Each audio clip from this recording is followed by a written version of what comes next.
Join From Beer to the Bible every week as Irvin Lee and co-host Sarah Oliveira McDonald warn others of the consequences of drug and alcohol addiction by being the voice of faith-based recovery. Every week, Irvin and Sarah help people get access to the treatment and counseling they so desperately need. They explore the depths of addiction and give practical life examples of how to recover and develop a new rhythm of living.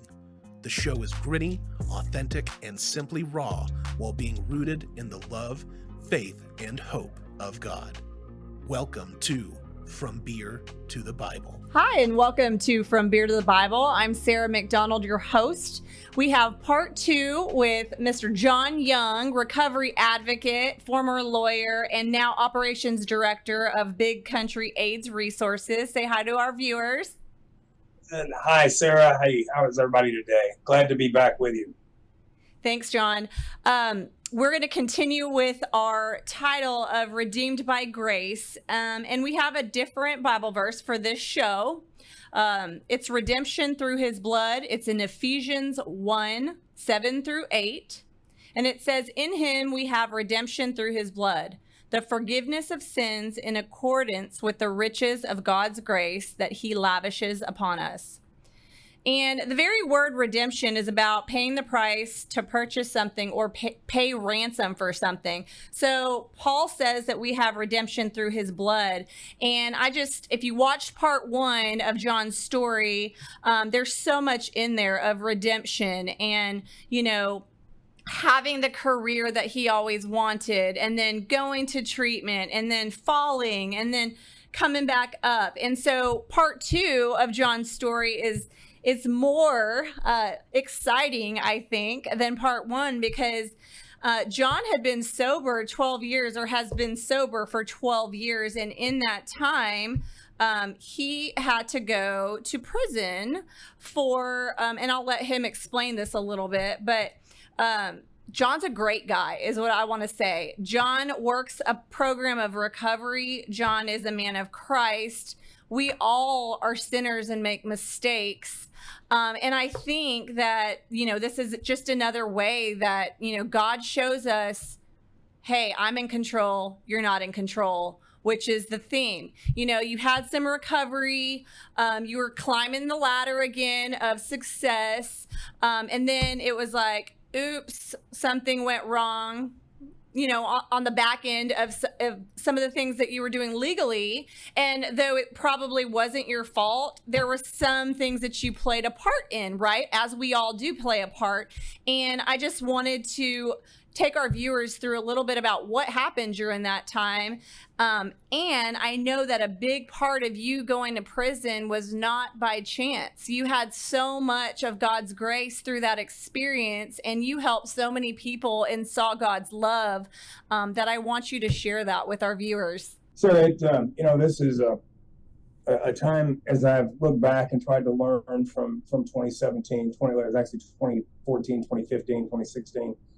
I was convicted in 2017, and I had again begun riding the wave of God's grace, if you will. I was working out of 3 different offices in 3 different cities, and going again trying cases across West Texas, and I got. Well, my wife says too big for my britches, and that's probably true. But a little more specific, I got back into that deal of it's all about me. I said, yes, I want to take care of people, and I think I truly believe that. But I also know that there were some things that became all about me. And the beginning of the fall for me was I met a fella that is deceased now, thus the money laundering and forgery charges that came later. I was introduced to a guy that was a former priest who had been asked to leave the priesthood, and who had been in service of the church in Spain and in Europe, and then later here in the States. And the first clue should have been not another lawyer in town wanted to help this guy. This guy had online solicitation of a child, actual interactions with children. He had a very vast sum of money, a large estate, and there was not another lawyer in town that either hadn't been burned by this guy or was willing to take any of his money. Now, I mean, to represent him. I don't mean take it, but I mean to represent him, take a fee. Some would say, okay, there's the first dumb thing, is if nobody else wants that problem, then why do you think you can take that problem? But I did. Because you wanted to help him and you justified it. Probably. Well, that's true, and I thought I could help him. Now, the fact that he was willing to pay a substantial fee certainly helped that a lot. And so, I met with this guy nearly every day, and it was not in my home jurisdiction, but in another city, and it was a very complex case, a very difficult case, but a novel case in many ways. And I won't get into all the particulars of the case facts, but long and short of the deal is we had an agreement worked out to the state sought to forfeit about $6 million based upon a novel theory of law. I don't think they'd have been successful, but that doesn't really matter because they went after it after the forfeiture of those funds, and we had worked out an agreement to resolve that money, to resolve that case, and I was entitled to a very substantial fee, a mid to high six-figure fee out of saving the money that we saved from that forfeiture. The state had locked it down, had confiscated it, and our fight then was over whether or not he would get any of the money back, and we were able to get that done. And in the middle of that, and so integral to this discussion is that I had already earned that legal fee, and then the former priest dies. His bail bondsman had been on him daily. I had hired another lawyer to help me with the civil aspect of the forfeitures and things, and it comes together, and about 2 days later or 3 days later, I'm in my office in that particular city, and the bail bondsman and the other lawyer bring a book in that says this is the former priest's missive or missal, his book, his prayer book, and there's a handwritten will in the back of it, and it leaves you the entire estate. And I didn't know what to say. I said I can't. Don't hand me the book. I don't want to see it. I was just flabbergasted. The bondsman and the other lawyer they bring the book in, and I tell them I don't want to touch it. I immediately start talking to the lawyer because I don't know anything about civil law, certainly about that type of law, probate type stuff. And ironically, this particular lawyer was, like chairman of the probate law section in law school, and I thought he knew what he was talking about. I talked to 4 or 5 people that I truly believed in, that gave me advice, that I believed their advice, but it was all clouded by me wanting to believe that it was true. $6 or $7 million has a way to cloud one's judgment, and I, very candidly and very honestly, as I told the parole board, I wasn't very curious about that time, and that was a failure on my part. I should have been much more. I talked about intentionality last time. I should have been much more intentional here, and I just wasn't. I wasn't in many ways, but the case went forward. The will was filed for probate. Some folks. This particular person had told me that he had no siblings, had no parents, that he was an only child. He was the only person left in the world that was related to him. He said, that the sisters at one of the orphanages were his family, etc. So when the will was filed for probate, there were some objections, and long and short, I ended up accepting and this is a very, very abbreviated story, Sarah, but a rendition of the story. I accepted the estate, or began cataloging and gathering up, etc. And sometime along the way, I was charged with both myself and others were charged with forgery and money laundering and theft. The money laundering case, well, ultimately I was convicted on all three. We went through a long period of time where, trying to determine whether or not the case was going to, how the case was going to proceed. And ultimately I was convicted. And November the 7th of 2017, I was convicted by a jury after about a nearly month-long trial, 3.5-week trial. And I was convicted. I walked across the street with the Texas Ranger that had been heading up the investigation and was put in the Tom Green County Jail. And, it was a humbling experience, to say the least. Well, yeah, I mean, I think I was in shock. I don't think I knew.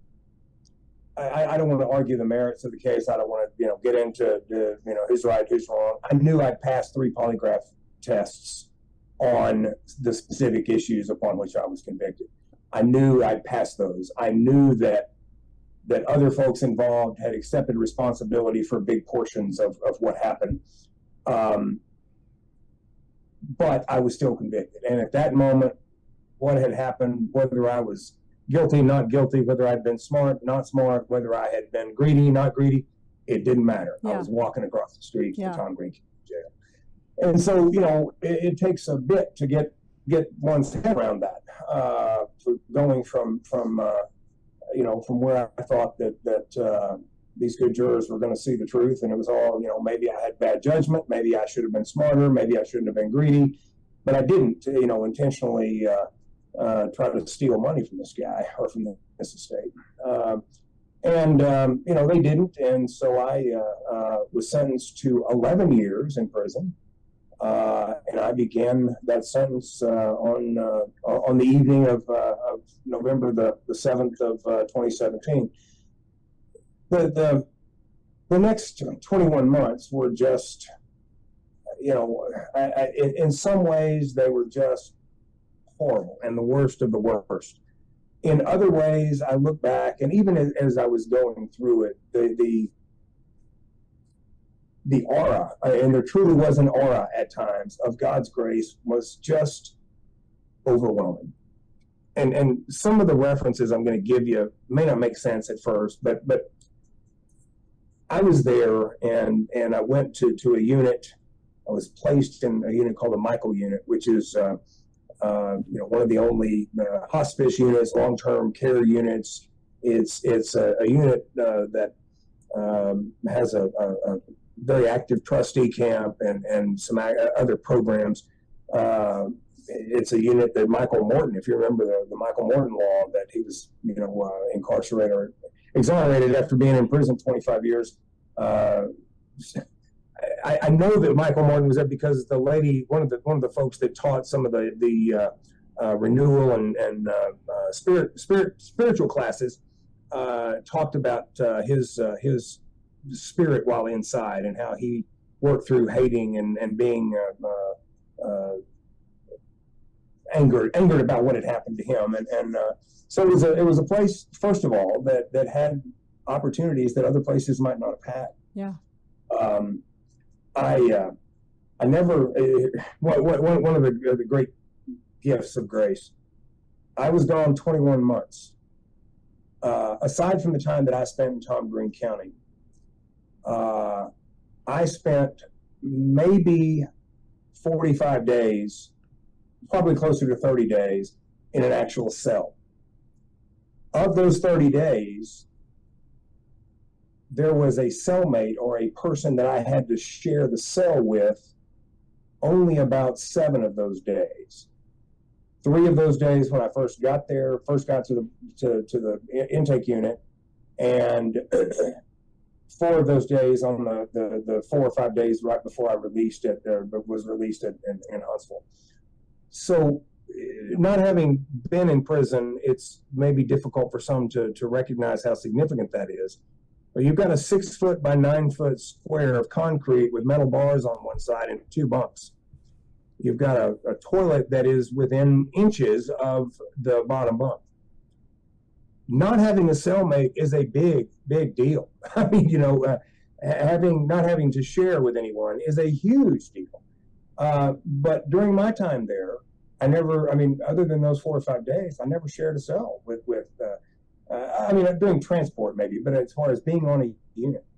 When I got to the Michael unit, I was immediately put into a dormitory style setting. The door locked, but there were 125 guys in this big metal building, and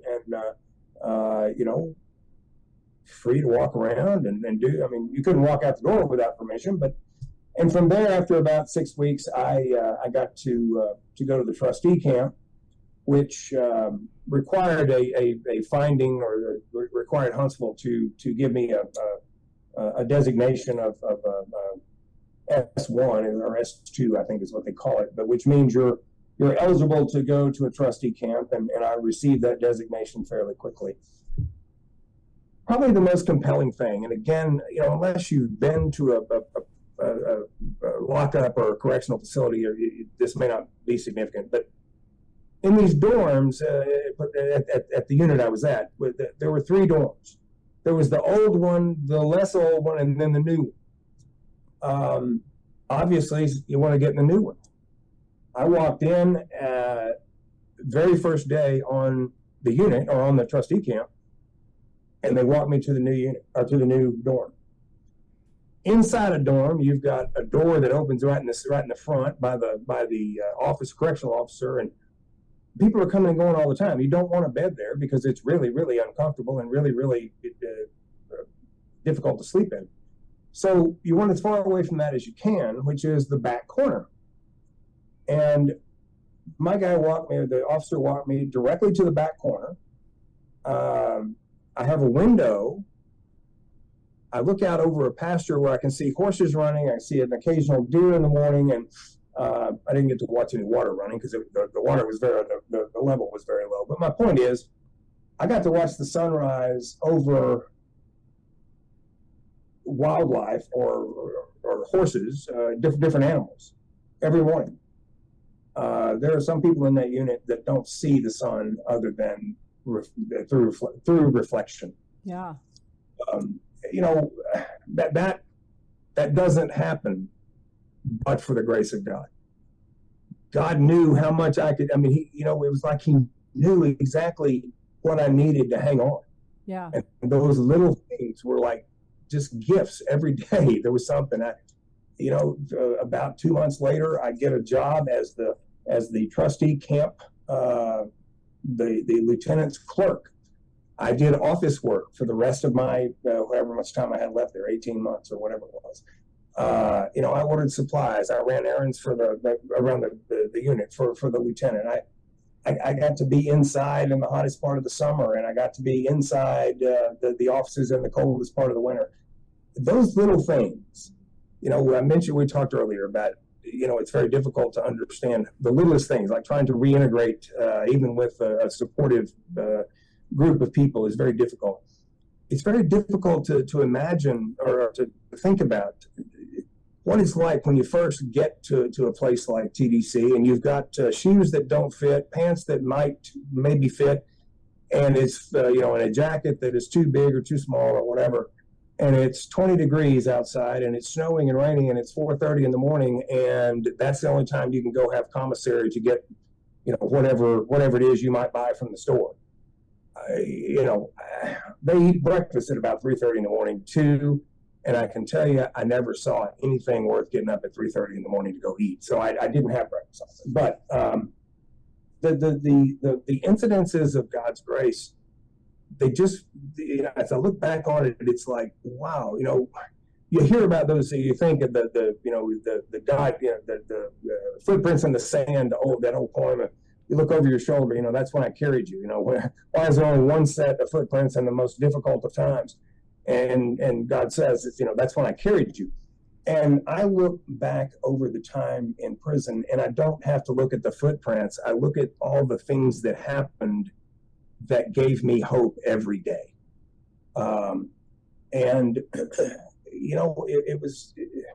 There was nothing fun about it. There was nothing fun about watching my 80-year-old mother have to come and go through all the prison stuff to be able to come in and see me and know how difficult that was. There's nothing fun about that. Yeah. There's nothing fun about, your kids. There's nothing fun about it. But you also know that God's carrying you through because things just keep happening. When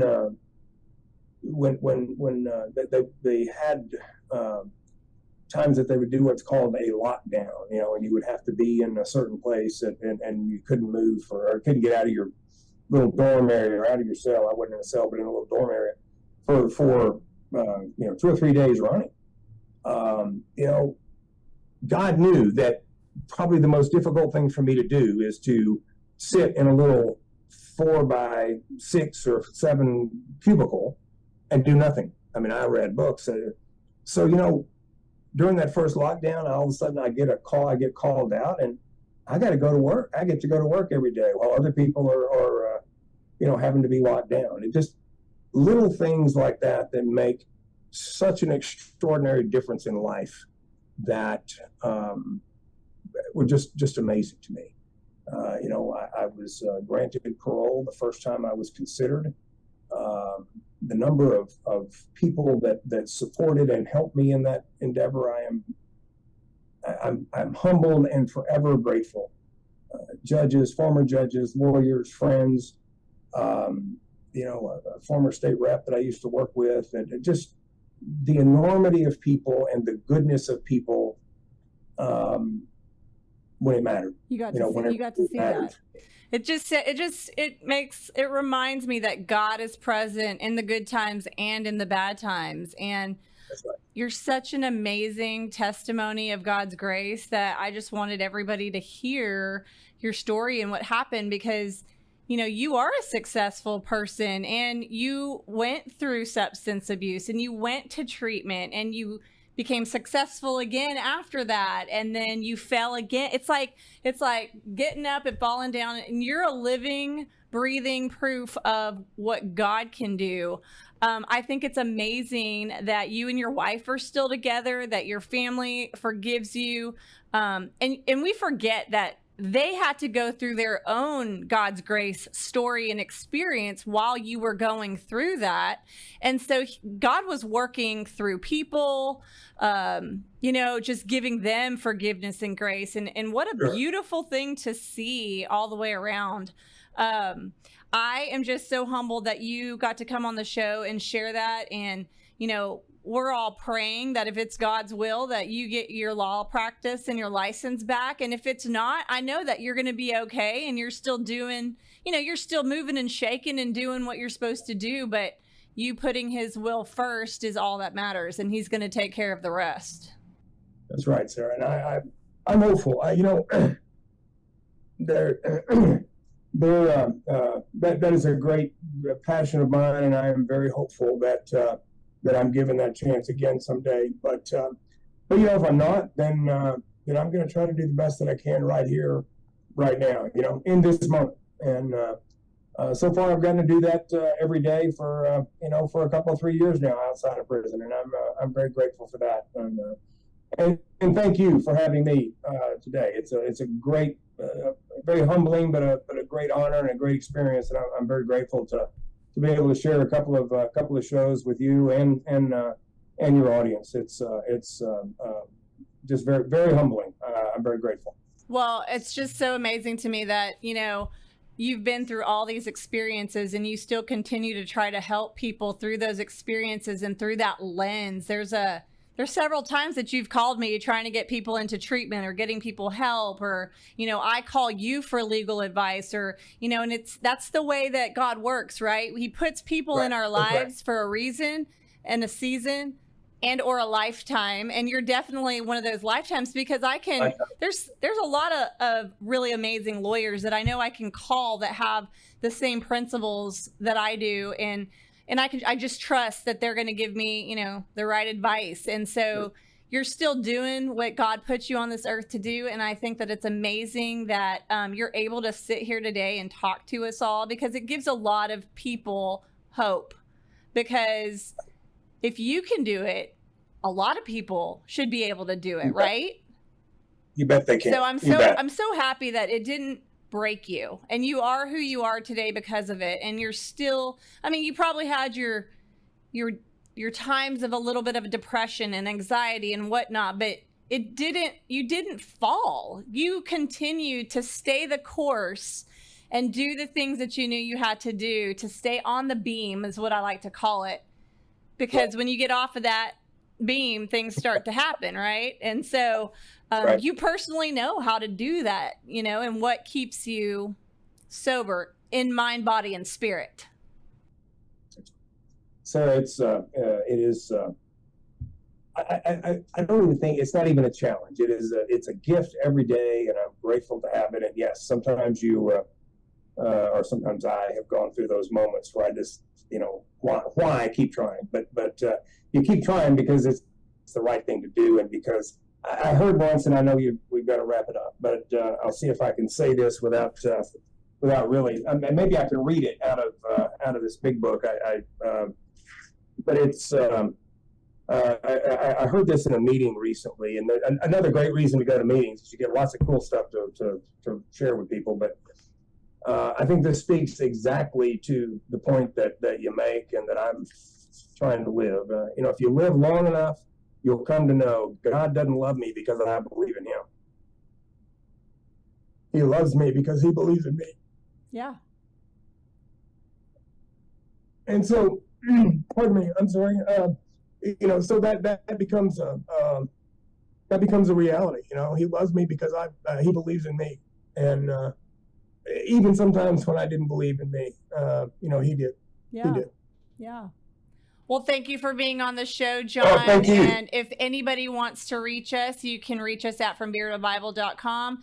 Thank you for sharing your story with us today, and we look forward to seeing you again soon. Good. Thank you so much. Have a great day. Thank you for tuning in to this week's From Beer to the Bible. Make sure to tune in next week when Irvin and Sarah gift you with even more addiction recovery information. Make sure to like, share, and subscribe. You can find us on YouTube, Facebook, Twitter, and Instagram. And remember, we're always there for you.